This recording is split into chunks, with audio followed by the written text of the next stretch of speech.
Hi hello welcome to Bharat Sports Telugu. IPL 2024కు సమయం ఆసన్నమైంది. మార్చి 22న ఆరంభం మ్యాచ్లో Chennai Super Kings, Royal Challengers Bengaluru జట్లు తలపడనున్నాయి.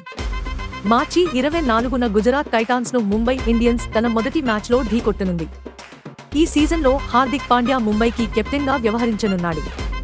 5 సార్లు ముంబైని ఛాంపియన్గా నిలిపిన రోహిత్ శర్మ కేవలం బ్యాటర్గా మాత్రమే బరిలోకి దిగనున్నాడు. ముంబై కెప్టెన్సీ మార్పు క్రికెట్ వర్గాల్లో హాట్ టాపిక్గా మారిన సంగతి తెలిసిందే.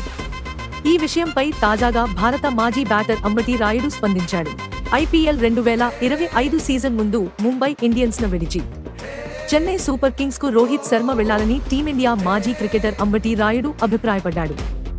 ఎంఎస్ ధోని అనంతరం రోహిత్ సీఎస్కే పగ్గాలు చేపడితే బాగుంటుందన్నాడు. రోహిత్ మరో 5 నుంచి 6 వరకు ఏళ్ల పాటు ఐపీఎల్లో ఆడతాడని రాయుడు పేర్కొన్నాడు. రోహిత్ శర్మ భవిష్యత్తులో సీఎస్కే తరపున ఆడితే చూడాలనుకుంటున్నాను. ముంబై ఇండియన్స్ కోసం అతడు చాలా కాలం ఆడాడు.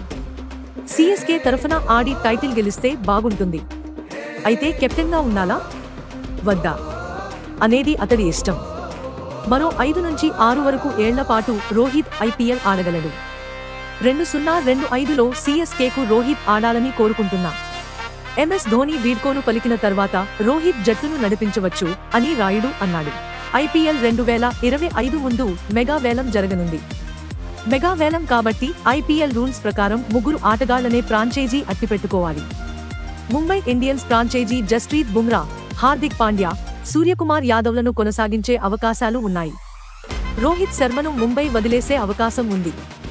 ఒకవేళ ఐపీఎల్ 2025 వేలంకు రోహిత్ వస్తే అన్ని ఫ్రాంచైజీలు ఎగబడడం ఖాయం. ఇలాంటి స్పోర్ట్స్ అప్డేట్స్ కోసం like, share, subscribe to Bharat sports Telugu.